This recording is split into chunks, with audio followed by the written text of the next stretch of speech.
Preparing jump into hyperspace. 3, 2, 1, launch.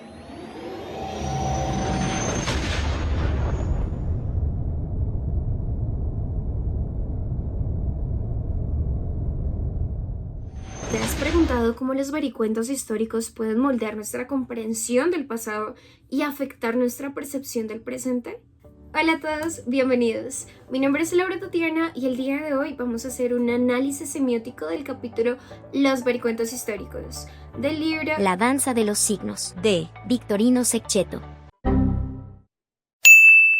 Me gustaría destacar cómo examina la manera en la que la historia se constituye a través de narrativas y de cómo estas pueden distorsionar la realidad.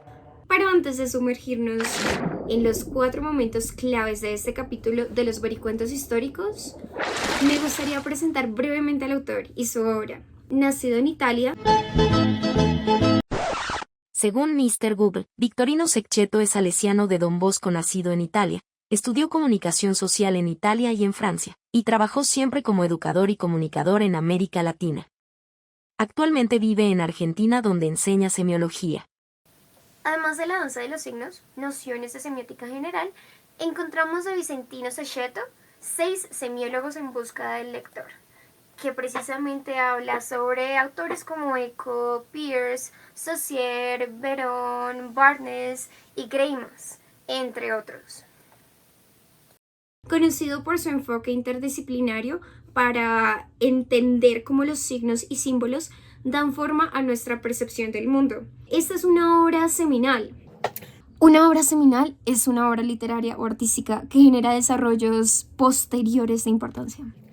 Entonces, es una obra seminal en la semiótica contemporánea. Explora la relación entre historia, narrativa y la realidad, desafiando nuestras concepciones sobre cómo entendemos y cómo construimos el pasado.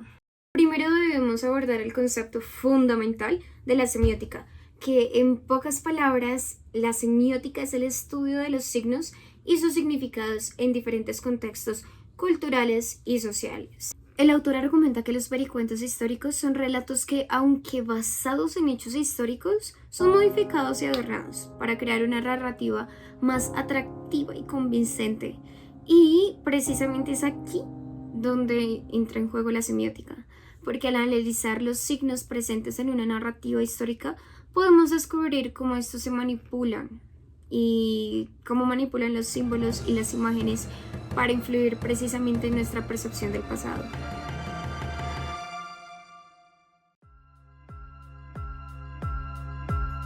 Comenzamos nuestro recorrido en la antigua Grecia, donde filósofos como Platón, Aristóteles y los estoicos sentaron las bases de la semiótica. Trasladándonos al periodo medieval, donde figuras como San Agustín, Santo Tomás de Aquino, Guillermo de Ockham y Juan de Santo Tomás exploraron la relación entre signos y la teología. Luego avanzamos al tiempo hacia la era de la Ilustración, donde comprendemos los siglos XVII y XVIII, comprendiendo también autores como Descartes y Royal, también el empirismo inglés y a San Juan Bautista Vico, y también el iluminismo francés y alemán, donde estos pensadores como René Descartes y los miembros del Royal, los imperialistas ingleses y los iluministas franceses y alemanes revolucionaron nuestra comprensión de los signos, hacia finalmente llegar a la era moderna con Charles Sanders Peirce y Fernand de Saussure, cuyas teorías marcaron un hito en la semiótica. Ahora el autor nos habla sobre los signos en la filosofía griega, comprendiendo a Platón, a Aristóteles y a los estoicos. Entonces, básicamente, comenzando nuestro viaje en la antigua Grecia, los pensadores como Platón y Aristóteles sentaron las bases para nuestra comprensión de los signos y en sí de la comunicación.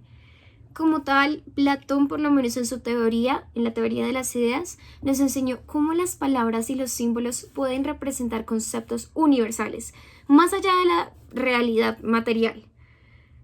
Por ejemplo, como cuando usamos la palabra mesa no nos referimos a una mesa específica, sino a la idea general de lo que es una mesa.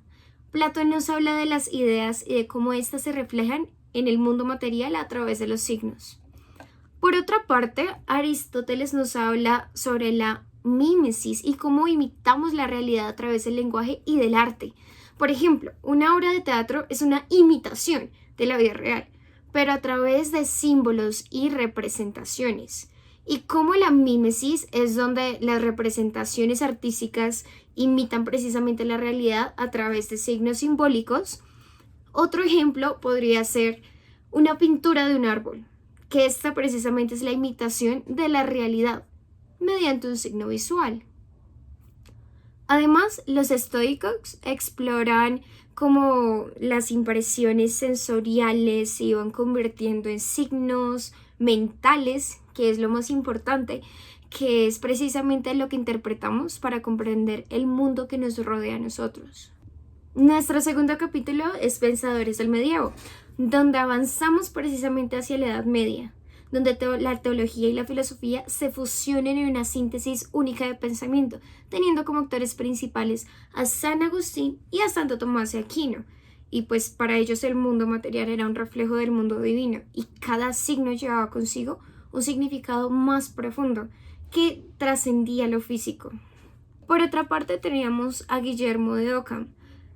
Él enfatizaba la simplicidad de la interpretación de los signos, lo que influyó en la forma en la que entendemos la semántica hoy en día. Y por otra parte estaba Juan de Santo Tomás, quien exploraba cómo los signos lingüísticos se relacionaban con la lógica y con la retórica, y esto influyó en la teoría de la comunicación. Por esta parte, estos pensadores medievales sentaron las bases para una comprensión simbólica y trascendental de los signos que seguiría siendo influyente en la semántica moderna. Avanzando en el tiempo, llegamos al siglo XVII y XVIII, marcados por la revolución científica y el surgimiento del imperialismo y del racionalismo. Pensadores como John Locke, George Berkeley, exploraron la relación entre la percepción y la realidad, desafiando nuestras concepciones sobre cómo entendíamos el mundo a través de los signos.